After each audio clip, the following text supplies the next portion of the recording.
ஆவின் பாலை கலந்து அதனை முகத்தை பார்த்தால் தெரியுமா? பார்த்தால் தெரியுமா? தெரியாது. எப்படி பார்த்தால் தெரியும்?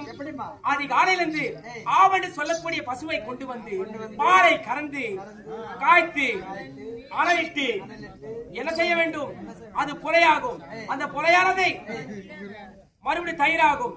அந்த தயிரானதை உருக்கி அதில் வெண்ணெயை ஒரு பக்கமும் மத்தாரை கலைந்து வெண்ணெய் ஒரு புறமாக எடுத்து அந்த வெண்ணையானதை மறுபடியும் அனலை உருக்கி அப்போது நெய்யாகும். அந்த நெய்யானதை ஒரு தாவல் தட்டிலே ஊட்டி பார்த்தால் இன்னவன் தாயார், இன்னவன் தந்தையார் அப்படி தெரியும்.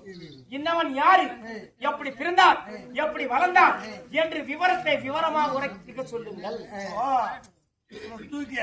அடுப்பு நெருப்பு வச்சா 10 வயசு எத்தனை போல் 5 பொருட்கள் மறந்திருக்கின்றதோ அத்தனை போல் உடைய தாயும் தந்தையும் விவகாரத்தை விளக்கமாக சொன்னால் பார்க்கலாம். பார்க்கலாம்.